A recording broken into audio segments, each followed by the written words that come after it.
sobre algo que no se manifiesta. Esto es una invitación a que se manifieste eso que está dentro de incluso algo tan general y que parece tan intuitivo como la idea de composición.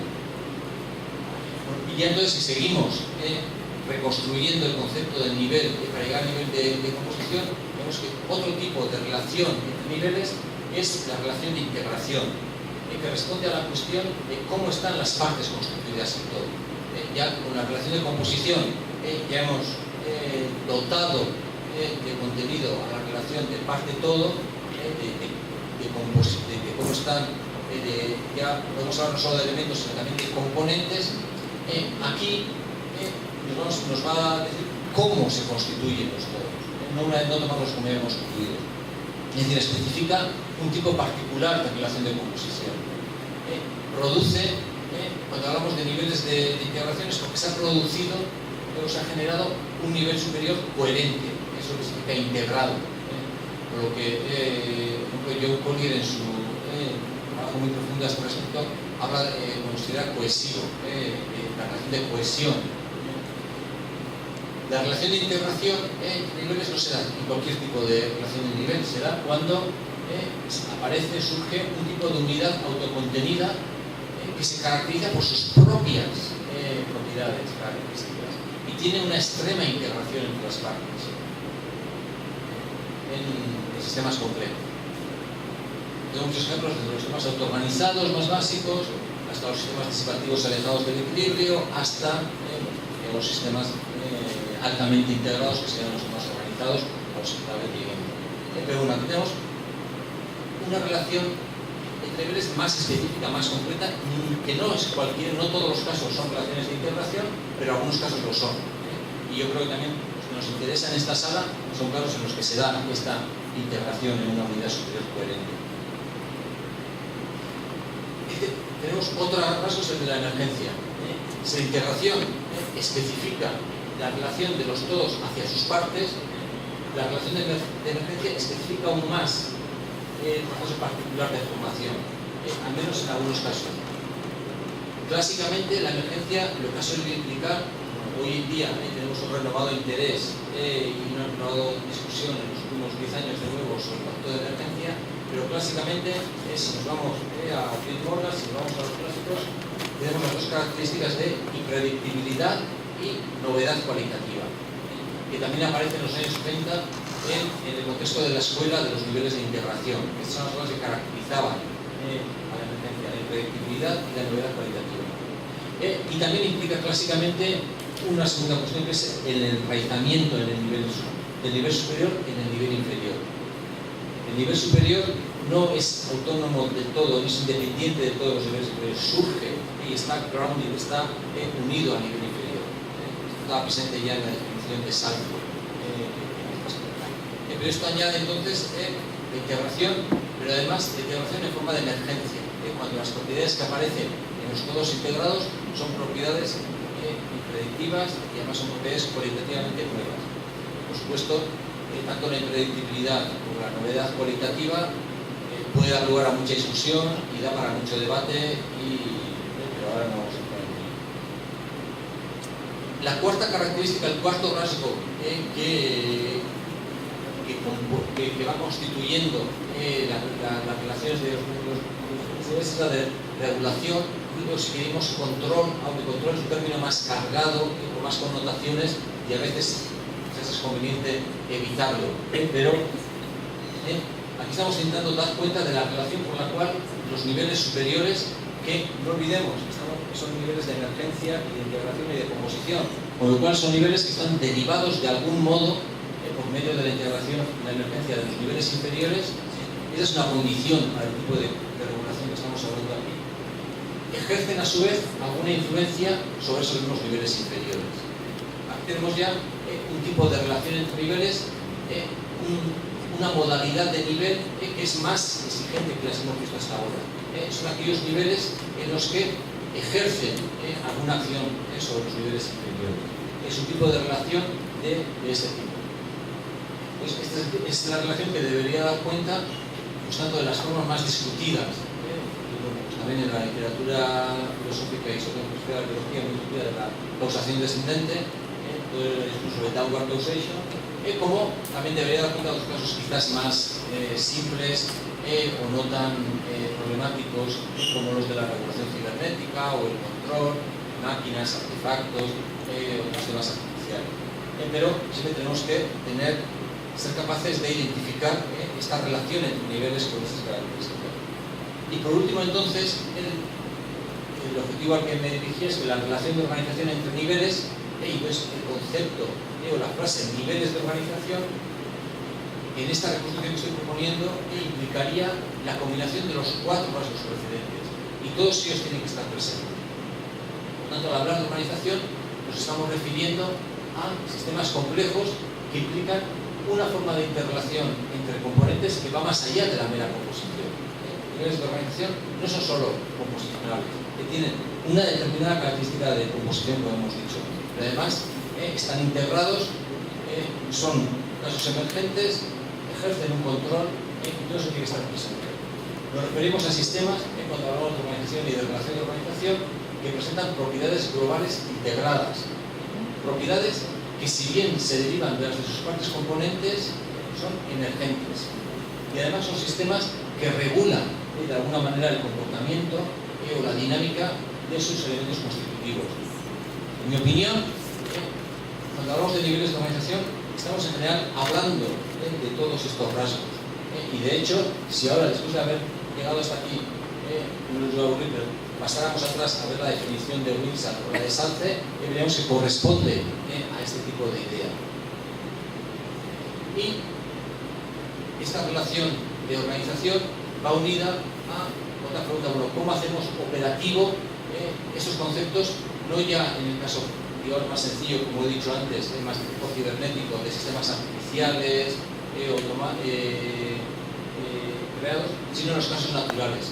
Y para eso podemos recurrir a la noción de constricción, la noción de constricción, constraint, como materialización operacional clave de esta relación de organización entre niveles. Es decir, cómo podemos identificar, cómo podemos hacer modelos y concretar esta relación, y para eso el concepto de constricción va a ser esencial. Bueno, no quiero detener mucho en esto, pero bueno, en definitiva, por ejemplo, en esta, en la López Echeverría, mi coautora, en una definición reciente nuestra de su organización, decíamos que la organización de una entidad se refiere al arrangement de sus componentes, de sus partes componentes y de sus operaciones y de sus funciones, y a cómo resultan las capacidades del todo o de los fenómenos en los cuales aparecen. Frecuentemente estas entidades organizadas son complejas y jerárquicas. Sus partes a su vez son entidades organizadas. Tradicionalmente se ha mantenido que en biología la organización es algo fundamental de los seres vivos. Pero el concepto de organización no pertenece al vocabulario teórico de la biología contemporánea dominante, al menos hoy día cada vez más, en biología de sistemas, en ámbitos un poco más menos ortodoxos de la biología, pero todavía no es un concepto fundamental de la biología molecular y tampoco de la biología evolutiva estándar, aunque cada vez es más importante. Otros relacionados, el concepto de constricción, y permítanme que esto sea rápido para no agotar el tiempo. La constricción se refiere en general a una reducción en los grados de libertad de los elementos de un sistema que es ejercida por alguna colección de elementos. O también se refiere a una limitación o a un sesgo en la variabilidad de las posibilidades de cambio en el tipo de esos elementos. ¿Cuáles son los rasgos generales de las constricciones, de los constraints? Que, por ejemplo, tal y como están recogidos en los trabajos de Salce o Cantillo y otros autores. Las constricciones, la primera característica que tienen, y por eso nos es tan útil para poder identificar operacionalmente las relaciones de organización entre diferentes niveles, las constricciones no interactúan dinámicamente con los elementos sobre los que ejercen su influencia. Es decir, las constricciones no actúan al mismo nivel, no tienen una interacción directa, dinámica, no es intranivel. La relación de la constricción es genuinamente internivélica, es de un nivel a otro. Por eso surgen a dinámicas de diferentes niveles. Por eso las relaciones de construcción son siempre asimétricas y pueden dar lugar a nuevos fenómenos. Podemos traerlo al trabajo de Polanyi sobre las boundary conditions, las condiciones de contorno, el control dual que existe en los organismos vivos y las máquinas sobre la dinámica, sobre las leyes, o los trabajos de Paty sobre construcciones.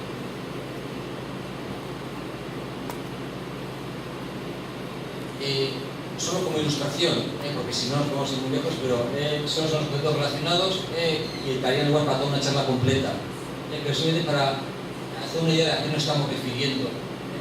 Y es algo que usan, por ejemplo, los autores que os he mencionado antes cuando utilizan las teorías de jerarquías para el ámbito ecológico. Allen y Starr, O'Neill, Starr, Angelis y demás. Hacen esta distinción en la que Paty insiste mucho entre leyes y reglas. Una cosa son las leyes, y no estoy hablando de leyes en el sentido filosófico, sino digamos el comportamiento dinámico. En principio, si tomamos una teoría física como la mecánica clásica característica, las leyes y las condiciones iniciales nos permiten una descripción exhaustiva del comportamiento de un sistema. Eso supone que se haya elegido el espacio de configuración, el estadio de fases, y eso define los grados de libertad posible, cómo se puede mover un objeto. Estamos hablando de la mecánica clásica de las leyes de movimiento. Pero lo que caracteriza las leyes en esta contraposición es que son inexorables, son incorpóreas, no necesitan una materialización en un objeto concreto. Es algo que definimos para describir el mundo. Y son dependen del tiempo, son dinámicas consustancialmente. En cambio las reglas o las construcciones son condiciones auxiliares que se establecen, por ejemplo, en las leyes de la mecánica para simplificar una descripción. No son descripciones microscópicas del detalle. Lo que hacen es limitan grados de libertad, es decir, nos eliminan un grado. Un ejemplo sencillo, si yo quiero ver cómo es la posibilidad de movimiento de una bola sobre esta mesa, sobre un plano inclinado, yo puedo hacer simplemente una consideración general en términos de leyes. Veo cuál es la interacción entre las partículas de la bola y las partículas de la mesa, con todos sus grados de libertad, y ver cómo se va a mover en función de eso. Pero puedo hacer una cosa, que es, ya que tengo un objeto sólido aquí, puedo tratarlo como una construcción. Puedo establecer que la mesa es una construcción sobre las posibilidades de movimiento de la bola, y entonces digamos, por hacerlo simple, de las tres dimensiones posibles en las que se podría mover la bola, hacia arriba, y hacia abajo, a los lados y hacia adelante y hacia atrás, hay una de las X, Y, Z, hay una que puedo hacerla cero, puedo eliminarla. Digamos que hay un grado de libertad, el de moverse de arriba hacia abajo, que lo puedo anular. No lo anulo en función de las leyes y las condiciones iniciales, no lo puedo anular en función de la interacción concreta de las partículas, de una descripción microscópica, detallada de cuál es la interacción entre los componentes. ¿Cómo la elimino? A otro nivel, con una descripción alternativa. Pongo que una de las dimensiones está fija o es cero y no introduzco eso en mis ecuaciones, o lo pongo como una constante. Entonces estoy eliminando un grado de libertad. Pero entonces es algo que no estoy, entonces estoy diciendo que esto no interactúa dinámicamente. Esa construcción no la estoy concibiendo como algo que es una interacción entre partículas, porque estoy eliminando eso. Solo estoy considerando el movimiento en este sentido y hacia adelante y hacia atrás. Bueno, y así podemos, es un sentido muy básico de construcción, pero podemos ampliar lo que se llama las condiciones de contorno. Cualquier contenedor, las paredes de un container, de un gas, lo que hacen es, podemos de nuevo hacer lo mismo. Si queremos ver cuáles son las posibilidades de movimiento de las moléculas de un gas en suspensión, podemos considerar también las moléculas del contenedor, del recipiente, y ver cómo interactúan entre sí, cómo colisionan. Esa es una opción, que sería la descripción microscópica, detallada, pero es mucho más práctico, y en física se hace en termodinámica, tomamos las paredes del contenedor, del recipiente, como algo establecido, como una constricción, como una condición de contorno. Entonces, no estudiamos las interacciones entre las moléculas del gas o del líquido dentro del recipiente con las moléculas de la pared del contenedor, del recipiente. Esa interacción dinámica, esa interacción al mismo nivel no nos interesa y no la estudiamos, la eliminamos, la tratamos como una constricción, la fijamos y reducimos ese grado de libertad. Sabemos que no se puede mover. Aquí no teníamos una condición de contorno. Esa había constricción. La constricción solo hacia abajo. Entonces, bueno, siguiendo, entonces estas condiciones, las constricciones son siempre accidentales, son arbitrarias, pero son descripciones alternativas que nosotros establecemos por encima. Y esa es la otra característica, no son incorpóreas como las leyes, tienen que ser materiales. Las constricciones siempre tienen que estar corporizadas en algo material, en algo físico, sea una superficie, sea una pared, sea algo. Y son rate independent, no tienen la misma dependencia del tiempo, de la dinámica, de las ecuaciones del movimiento en las que estamos analizando las relaciones entre los componentes. En todo caso, tienen otra dimensión temporal a otro nivel, pero en este caso con respecto al objeto de estudio, que son rate independent. En esto da una complementariedad entre leyes y reglas.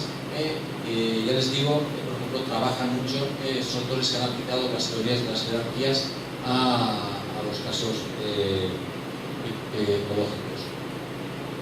Y podemos seguir solo para ver cómo se puede reconstruir el concepto de jerarquía, dos tipos de construcciones.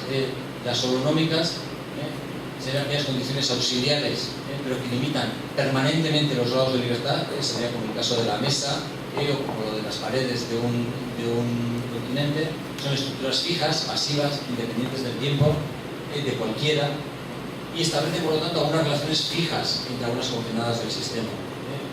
Pero hace que sean fácilmente integrables matemáticamente con el resto de las ecuaciones del movimiento, en la medida que podemos hacerlas simplemente con una condición constante, por ejemplo.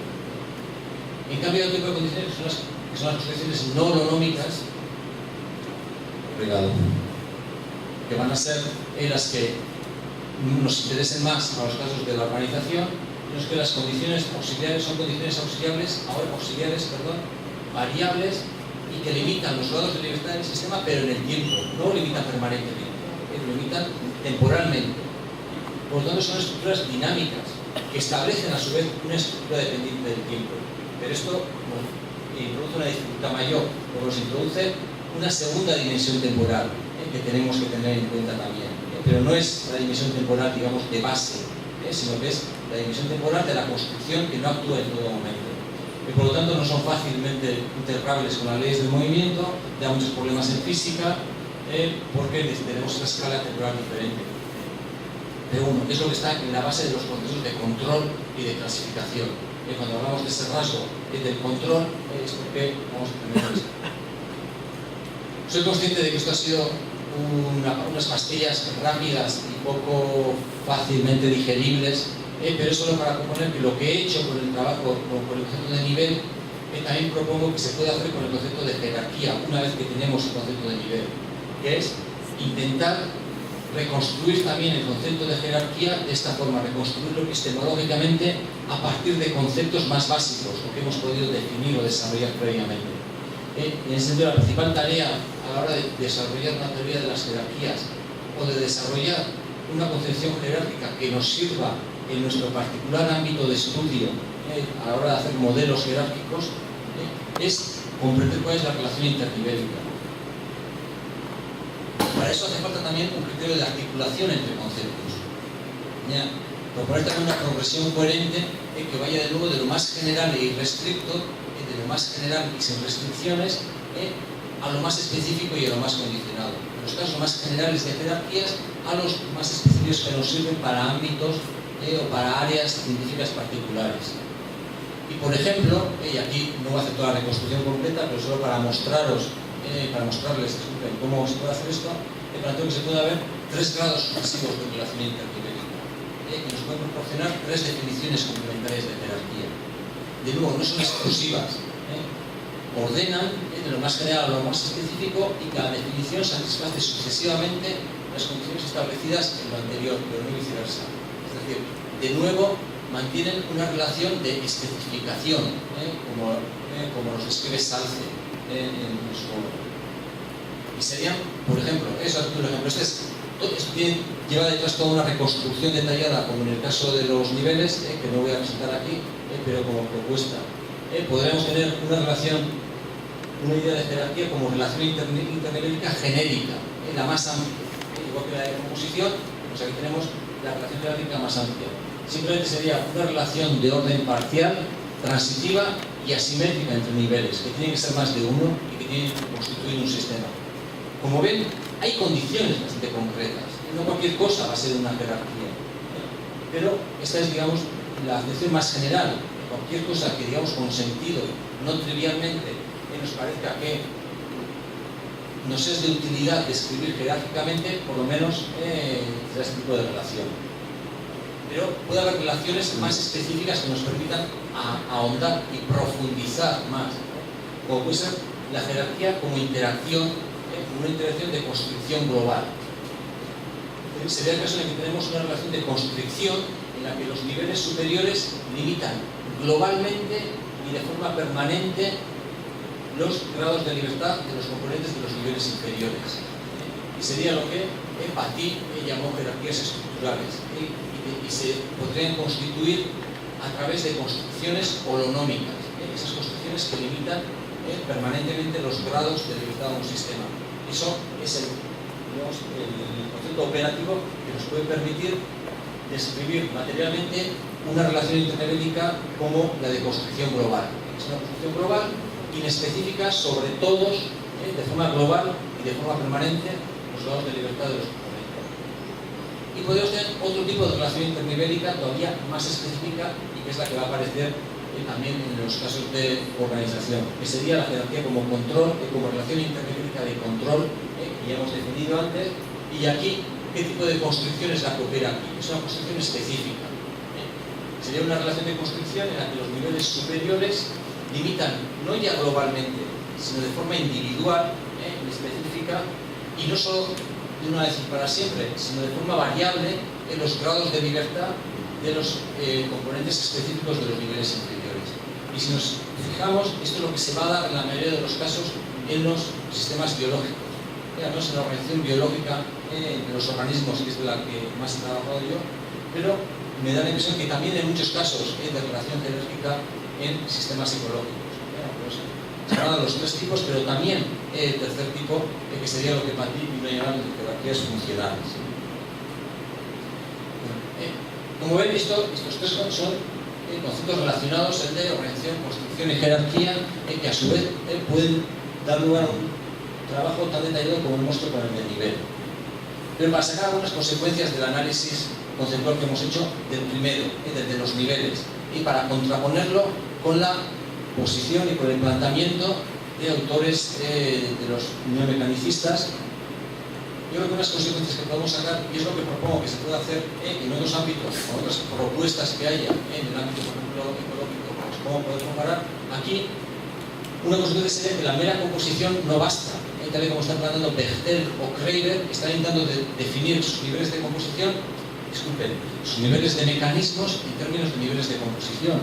Pues claro que no basta, y nos podemos preguntar si los enfoques mecanicistas de verdad necesitan restringirse a ellos mismos, restringir su concepto del nivel de mecanismo a su sentido composicional, porque lo hacen y después a continuación, lo hemos visto en el caso de Kreiber, tienen que añadir, tienen que cualificar con precisiones acerca de la organización, tienen que introducir un concepto tan cargado y con tanta sobre como el de organización dentro de su especificación porque no le venía dado, ¿no? Tienen que dar por supuesto la organización de componentes. Dicen que los niveles de mecanismos son niveles de composición, pero de componentes organizados. ¿De dónde viene la organización? ¿O cómo hemos definido la organización? Otra cosa que que esto nos ayuda a contraponer con las propuestas de los mecanicistas, es que la composición es asimétrica. Y en eso es igual que la causación. Y esto es una cosa también que los mecanistas quieren contraponer. Quieren contraponer la relación de causación con una relación asimétrica frente a la relación de composición, que quieren plantearla como una relación simétrica y que por lo tanto no es de causación. Pero si mi reconstrucción del concepto de nivel y mi reconstrucción del concepto de composición es por lo menos correcta, la relación de composición entre niveles está parcialmente ordenada y la relación de orden parcial era una condición necesaria, por lo tanto es asimétrica. Y el orden particular de cualquiera de los niveles puede ser revertido, pero siempre va a ser de acuerdo a una relación en concreto. Y con respecto a cualquier relación en concreto, la relación va a ser siempre asimétrica. Es decir, va a ser tan asimétrica como la relación de causación, como la relación causal. Y por lo tanto, si esto es así, al menos se recupera la posibilidad de la causación descendente internivélica, la downward causation interlevel, que Bechtel, Kreiber y algunos autores quieren discutir y quieren excluir, diciendo que la relación entre niveles es una relación de composición y por lo tanto no es causal. Y en cambio sí hay una relación causal de arriba hacia abajo, pero es entre diferentes sistemas. Entonces, es lo que me pregunto, ¿qué sentido de causación top-down, de arriba abajo, si no es internivélica, si no es intrasistémica, es interesante? ¿Qué criterios, qué relaciones justificarían la relación top-down, de arriba abajo, en un caso que no sea intrasistémico? Y bueno, ahí vemos que eso que estoy atribuyéndoles no es simplemente mi interpretación, sino que ellos mismos dicen que los mecanismos son colecciones organizadas de componentes y sus actividades. Kreiber dice que los niveles de mecanismos son niveles de composición y que en cambio otras partes así azarosas no son partes en el mismo sentido de los mecanismos. Pero ¿cómo las distingue? No puede distinguirlas porque esa es precisamente la cuestión. ¿Por qué esas agrupaciones, esas partes azarosas no son partes en el mismo sentido que las partes de los mecanismos?